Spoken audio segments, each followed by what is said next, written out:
झज्जर जिले में आज कोरोना वायरस के 3 और पॉजिटिव केस सामने आए हैं। अब कोरोना का आंकड़ा बढ़कर 73 हो गया है। कोरोना वायरस को हराने के लिए जिला प्रशासन लगातार सतत प्रयास कर रहा है और लगातार सैंपलिंग भी कर रहा है। जिला प्रशासन ने जो औद्योगिक इकाइयां हैं, निर्माण कार्य हैं, वो भी जरूर शुरू कर दिए हैं। बहादुरगढ़ को छोड़कर झज्जर में और बादली के इलाकों में व्यावसायिक गतिविधियों को भी अनुमति दी गई है। इस वक्त हमारे साथ जिला उपायुक्त जितेंद्र कुमार जी हैं। उनसे जानते हैं कि जिले में कोरोना से निपटने के लिए क्या क्या व्यवस्थाएँ की गई हैं और जो सामान्य गतिविधियाँ शुरू हो सके उसके लिए क्या प्रयास किए गए हैं। सर, पहले तो कोरोना की स्थिति बताएं और उसके लिए देखिए, अब तक ज़िले में 3139 सैंपल लिए हैं, जिसमें से सिर्फ 121 सैंपल्स की रिपोर्ट आनी कल रात तक बाकी थी, जिसके अंदर कल रात तक जो थे वो 70 केस पॉजिटिव थे। आज जो रिपोर्टें आई हैं उसमें 3 और पॉजिटिव मिले हैं। पिछले 4 दिन में जितने भी पॉजिटिव केसेस मिले हैं वो वही हैं जो मंडी या दिल्ली के दूसरे कॉन्टैक्ट्स थे जो पॉजिटिव मिले थे, उनके पारिवारिक मेंबर्स। अब पिछले 3 दिन के सैंपल्स में एक सिंगल भी पॉजिटिव केस नहीं आया है। जहाँ तक बात सब्जी मंडी की थी, जहाँ से ये हमें आभास हुआ था कि फैलने के आसार हैं, और पहले दिन हमने 181 सैंपल वहाँ लिए थे, उसमें से 18 पॉजिटिव आए थे बहादुरगढ़ में। उसके बाद सब्जी और फ्रूट के व्यापार से जुड़े हुए हर आदमी का सैंपल किया गया। उसमें बेसिकली 3 कैटेगरीज थी। एक वो जो मंडी के अंदर आढ़ती, उनके कर्मचारी, उनकी लेबर या ट्रांसपोर्टर जुड़ा हुआ था। दूसरा जो मंडी के अंदर जिनकी दुकानें बाहर कहीं भी शहर या गांव में थी, जो मंडी के अंदर जिनको हमने पास दे रखे थे, जो खरीदने जाते थे। नंबर 3 ऐसे किसान जो कभी दिल्ली गए हों या मंडी में गए हों, या ऐसे लोग जिन्होंने खुद आगे ये डिक्लेयर कर दिया हो जी पिछले में कुछ दिनों से मैं मंडी में सब्जी लेने के लिए चला गया था। उन सभी के सैंपल लिए गए। उन सैंपल्स की सबकी रिपोर्ट आ चुकी है। उनके परिवार वालों की सभी की रिपोर्टें आ चुकी हैं। अब अगर कोई मामला बढ़ेगा तो वो एक आध नंबर ही बढ़ेगा, अदरवाइज़ ऑलमोस्ट ये फ्रीज हो चुका है। लोगों को किसी भी तरह के पैनिक की कोई ज़रूरत नहीं है। हाँ, प्रिकॉशन ज़रूर रखें। जब भी कोई उनकी गली में सब्ज़ी बेचने वाला आता है, उससे कृपया करके पूछें क्या आपका टेस्ट हो गया या नहीं हो गया है। मैंने एक हेल्थ कार्ड, सफ़ेद वाइट कलर के, उसमें हेल्थ कार्ड जारी किया है कि जो जो सब्ज़ी बेचने वाले हैं उन हर एक को वो हेल्थ कार्ड दिया जाएगा। उसमें लिखा जाएगा कि इस डेट को इसका पहला टेस्ट हुआ था और बाद में ज़रूरत पड़ी तो उसका दूसरे टेस्ट की भी उसमें व्यवस्था है उसमें। तो कृपया जब भी कोई आपके पास बेचने आए उससे ज़रूर पूछें कि आपके पास हेल्थ कार्ड है या नहीं है। कोविड हेल्थ कार्ड के नाम से मैंने उसको जारी किया है। दूसरा, क्योंकि एक इंस्टीट्यूशन में समस्या आई मंडी में, तो उसके साथ ही हमने दूसरी इंस्टीट्यूशन खड़ी की। उसकी हमारी पहले से ही प्लानिंग थी।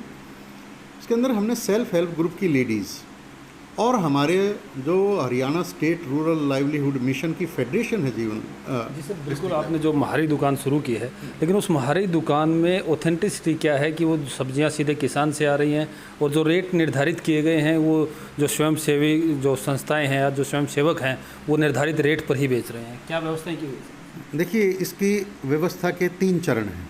पहले इसमें कोई इंडिविजुअल परचेज नहीं करता। फेडरेशन सीधे किसानों से, हमने जैसे कुरुक्षेत्र से, हंसी से, जैसे उधर से टमाटर आता है, या हमारे लोकल किसान हैं, किसानों के दूसरे ज़िलों से भी लिस्ट मंगवाई, और उस लिस्ट के आधार पर हमारे यहाँ पे ज़िले में टोटल 770 ऐसे किसान हैं जो अलग अलग सब्जियाँ उगाते हैं।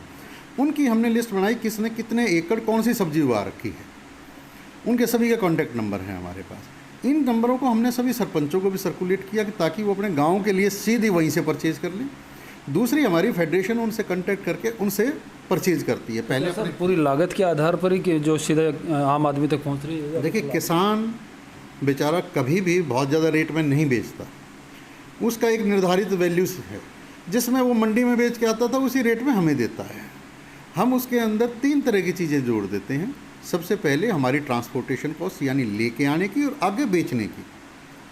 दूसरी, जो लोग इसके लिए हमने गरीब महिलाओं को, जिनको इस संस्था के अंदर हैं, जो जिनको लेके आए हैं, जिन्होंने वॉलंटरीली जो आगे आई हैं, उनका सेल के ऊपर 10% कमीशन कर देते हैं। यानी अगर 100 रुपये की सब्जी हुई तो 10 रुपये उन महिलाओं को चला जाता है। 90 रुपये के अंदर जो हमारी फार्मर से ख़रीदने की कॉस्ट या ट्रांसपोर्टेशन कॉस्ट है उसको ऐड कर दिया जाता है। इस तरीके से इस सब्जी को सीधा फार्मर से हम कंज्यूमर तक लेके जा रहे हैं। सही बात है कि फार्मर से कंज्यूमर तक नॉमिनल रेट्स में आपने सब्जियां पहुंचाने का काम किया है, लेकिन अगर कोरोना की बात करें तो सारा का सारा कनेक्शन जो है दिल्ली से जुड़ा हुआ आ रहा है। तो दिल्ली से इस कनेक्शन को रोकने के लिए सीमाओं पर भी आपने सख्ती बरती, तो क्या व्यवस्थाएँ सीमाओं पर की गई हैं और किस तरीके से दिल्ली से हरियाणा में संक्रमण रोकने के उपाय किए गए? देखिए, दिल्ली से जैसे कि सरकार ने आदेश दिए थे, सिर्फ एसेंशियल सप्लाईज़ को छोड़कर डेली कम्यूटर्स को हमने बैन कर दिया है। वो अगर दिल्ली के अंदर कोई नौकरी करता है हरियाणा का आदमी, वो वहीं रहे, और हरियाणा में दिल्ली का आदमी काम करता है वो यहाँ रहे। तो सब, क्योंकि मेनली जो स्टार्टिंग में समस्या आई थी वो दिल्ली या और आसपास के राज्यों में जो कर्मचारी काम करते थे, हर रोज़ आते थे, जो किसी भी विभाग से थे, उन्हीं से हमारे यहाँ कुछ केसेस डिटेक्ट हुए थे। सोनीपत में भी ऐसे ही डिटेक्ट हुए थे। उसके आधार पर ये फैसला लिया गया। अब हमारे 10 इंटरस्टेट बॉर्डर्स हैं, 10 के ऊपर मैंने ड्यूटी मजिस्ट्रेट लगा रखे हैं, 10 के 10 पे CCTV हैं, और उन सभी का मेरे पास यहाँ पे कनेक्शन है। मैं किसी भी टाइम कहीं की भी गतिविधियाँ यहाँ पे देख सकता हूँ। तो 100% जितने भी हमारे बॉर्डर्स हैं वो अंडर CCTV हैं, ड्यूटी मजिस्ट्रेट हैं, पुलिस फोर्स है। बगैर पास के तो प्रश्न ही नहीं उठता वहाँ पे किसी भी मूवमेंट का।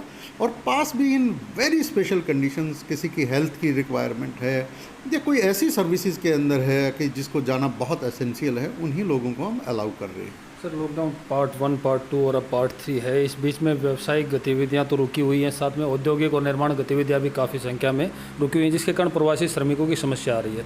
तो क्या अब औद्योगिक इकाइयों को शुरू करने की पहल की गई है? देखिए, बहादुरगढ़ MC एरिया को छोड़ के पूरे ज़िले के अंदर वो सरल पोर्टल पे अप्लाई करें। 50% लेबर के साथ ऑटो उनकी परमिशन जनरेट हो जाती है, किसी को कोई नहीं, लेकिन उनको इसमें सेल्फ डिक्लेरेशन देना होता है कि वो सोशल डिस्टेंसिंग मेंटेन रखेंगे, रेगुलर उनकी चेकिंग कराएंगे, प्रॉपरली अपने प्रेमाइसेस को सैनिटाइज करवाएंगे, सैनिटाइजर्स का इस्तेमाल करेंगे। हाँ, हम अपनी टीमों से रेगुलर इन इंडस्ट्रीज़ की चेकिंग करवाएंगे। अगर कहीं पे ये नियम नहीं फॉलो मिले, पहले उनको समझाएंगे, अगर फिर भी वायलेशन हुआ तो उनके खिलाफ कार्रवाई करेंगे। जहाँ तक बात है MC एरिया बहादुरगढ़, उसके अंदर अभी सिर्फ एसेंशियल इंडस्ट्रीज जैसे HNG है, उन लोगों को ही चलाने की अनुमति है। MI में भी चलाने की अनुमति है 50% के साथ। अब जहाँ तक बात है माइग्रेटरी लेबर की, आपने बताया, अभी हम पहले एग्रीकल्चर माइग्रेटरी लेबर को सरकार व्यवस्थित तरीके से यहाँ से शिफ्ट कर रही है। आज ही जैसे हमारे यहाँ से 1200 जो बिहार की लेबर होगी माइग्रेटरी लेबर, लेकिन वो सिर्फ एग्रीकल्चर से रिलेटेड है, उसको भेजेंगे हम। मेरा निवेदन ये है कि ये लेबर जाए ना। यहाँ पे ही जैसा कि आपने देखा है, झज्जर के अंदर हमने सारी दुकानें खोल दी हैं, सारी फैक्ट्रियाँ खुल रही हैं। यहाँ पे जो जिस रोज़गार में था, अगले 5-7-10 दिन में सारी चीज़ें नॉर्मल हो जाएंगी, वो अपना रोज़गार करे। एकदम से जाने से उसका इंडस्ट्री के ऊपर भी फ़र्क पड़ेगा, उसका इन लोगों की रोजी रोटी के ऊपर भी फ़र्क पड़ेगा कि वहाँ जाके पता नहीं कितनों को काम मिलेगा और कितनों को काम नहीं मिलेगा। तो मेरा निवेदन सभी से यही है कि अगले 5-7 दिन में सारी चीज़ें नॉर्मल हो जाएंगी। मेरी कल इंडस्ट्री वाले भी बुलाए थे, मेरी उनसे भी चर्चा हुई थी। अगर उनकी कोई छोटी मोटी समस्याएं हैं उनको हम दूर करेंगे और सारी इंडस्ट्रीज़ को चलवाएंगे, सारे बाज़ारों को खोलेंगे। तो मेरा सभी अपने जो मज़दूर भाई हैं उनसे मेरा निवेदन है कि वो यहाँ से जाएं ना, यहीं पे अपना रोज़गार करें।